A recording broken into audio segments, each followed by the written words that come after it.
야당과 검찰 그리고 일부 언론의 강고한 기득권 카르텔의 끝은 도대체 어디입니까?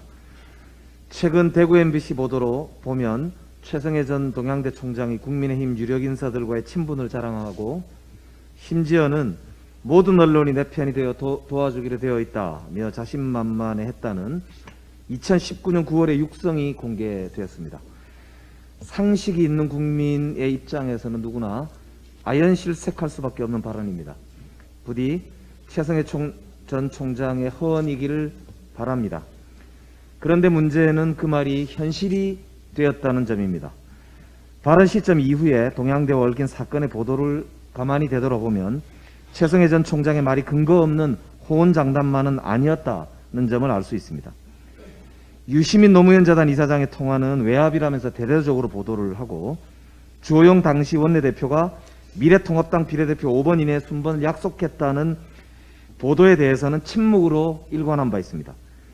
최 전 총장의 거듭된 위증과 증거인멸 논란에도 불구하고 여기에 소극적이던 언론이 허위 학력 기재라는 보복이다 라면서 그야말로 결사옹위하는 기사를 쏟아내기도 했습니다.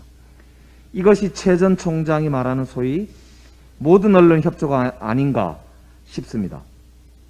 국민의힘의 조명희 의원이 최성해 총장님을 도와드리라 했다고 해서 전화를 했다는 그 기자는 그저 빙산의 일각에 지나지 않는가라는 생각이 들어서 어처구니 없다는 생각까지 듭니다.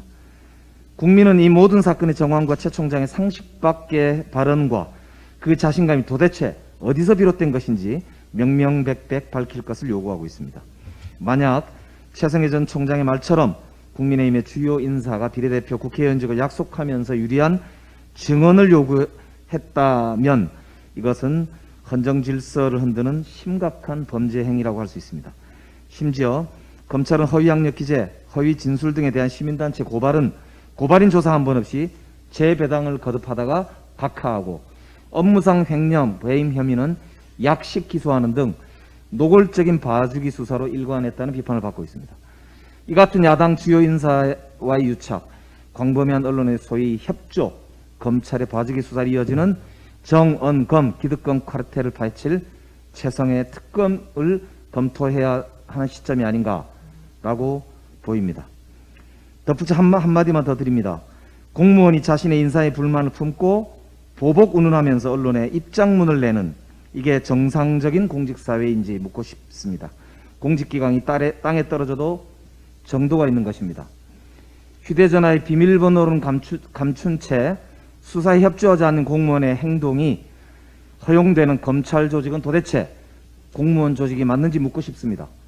어떤 검사는 수사를 받으면서 휴대전화의 비밀번호를 풀어서 제출하고 심지어는 포렌식 중에 재부팅이 되면 사용하라면서 비밀번호까지 적어주기까지 했다고 합니다.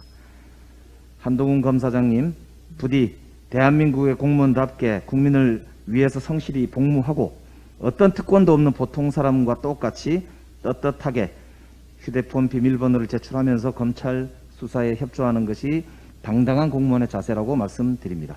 이상입니다.